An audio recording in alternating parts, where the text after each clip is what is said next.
ইদানিং একটা viral video নিয়ে তোমরা সকলেই আমাকে খুব ফোন করছিলে। আমি কখনোই খুব একটা চিপ পাবলিসিটিতে বিলিভ করি না, কোনো রকম চিপ পাবলিসিটি। এবং দীর্ঘদিন ধরে কাজ করছি। আমার নামে কোনো বদনাম নেই, কোনো পুলিশ কেস নেই, কোনো রাজনৈতিক দলের খুঁটি ধরে আমি চলি না। আমি নিতান্তইভাবে একাগ্রতার সঙ্গে কাজ করি এবং কাজ করে বাড়ি চলে যাই।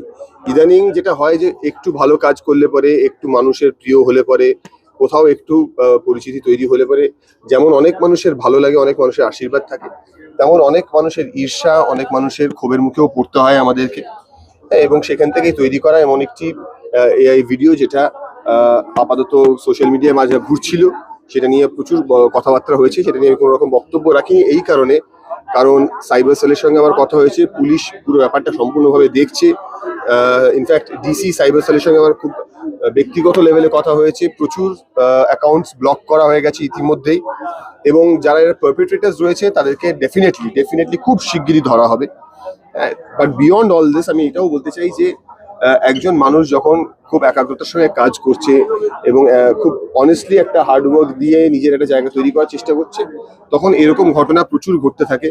আমার যারা ফ্যান্স রয়েছেন, যারা আমার কাজ দেখেন বা যারা আমার কাজ বিশ্বাস করেন, তারা প্রচন্ডভাবে আমায় সাপোর্ট করছেন এই পুরো ব্যাপারটাতে।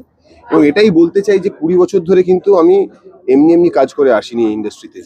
আজ 20 বছর এই ইন্ডাস্ট্রিতে কাজ করছি, যেই অনেস্টিটা নিয়ে কাজ করেছি সেটা এইভাবে একটা ইন্টারনেট ট্রোলে মুছে যাওয়ার জন্য নয়। সুতরাং আমি ছিলাম, আছি এবং আগামী দিনেও থাকবো।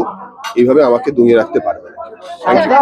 কাজের ক্ষেত্রে কতটা এফেক্ট পড়ে? কোনো এফেক্ট পড়ে না, কোনো এফেক্ট পড়ে না। Nothing, it doesn't affect me one bit. আচ্ছা, এতদিন চুপ ছিলে because it's a police case. আমার পুলিশের সঙ্গে কথা হচ্ছিল, কারণ আমি আবারও বলছি, চিপ পাবলিসিটিতে আমি বিশ্বাস করি না। এবং যেটা আসল কাজ হচ্ছে যে কারা এই ধরনের কাজ করছে তাদেরকে খুব শিগগিরই ধরে ফেলা, সেটা নিয়েই আমার মেন মোটিভ ছিল। আমি দুবার লালবাজারেও গেছি ইতিমধ্যে, ডিসি সাইবারের সঙ্গে আমার কথাও হয়েছে এবং একাধিক বড় পুলিশ কর্তার সঙ্গে কথা হয়েছে। তারা আশ্বাস দিয়েছেন যে এটা খুব শিগগিরই যারা করেছে, কারণ এটা যারা করেছে এইটুকু বোঝে না যে এই জিনিসগুলোকে ইজিলি ট্রেস ব্যাক করা যায় ইন্টারনেটের থ্রু দিয়ে।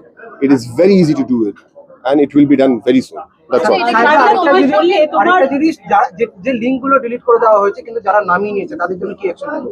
যাদের ফোনে রয়েছে সেটা পুলিশ বুঝবে। বাট দিস ইজ, এটা আমার বক্তব্য। তোমার কাজের ক্ষেত্রে কোনো এফেক্ট তুমি করতে দিচ্ছ না, স্পেশালি কিন্তু ব্যক্তিগত জীবনে কি কোথাও কোনো এফেক্ট পড়ে না। কারণ সতর্ক হওয়া উচিত। যারা মানুষ হিসেবে, দেখো, সাবধানের কোনো মান নেই। এখন প্রচুর ভিডিও তুমি দেখতে পাবে, ইনফ্যাক্ট আমাদের ইন্ডাস্ট্রিতেই দেখতে পাবে, প্রচুর এআই ভিডিও করে প্রচুর অ্যাক্টরদের সঙ্গে ছবি বেরোচ্ছে, প্রচুর অ্যাক্টরদের সঙ্গে ভিডিও বেরোচ্ছে। হ্যাঁ, ইনফ্যাক্ট আমি আজকেই দেখলাম দেশের প্রধানমন্ত্রীকে নিয়ে একটি পপুলার ট্রেন্ডিং গানের ভিডিও বেরিয়েছে। সুতরাং এইগুলো তো যেমন প্রত্যেকটা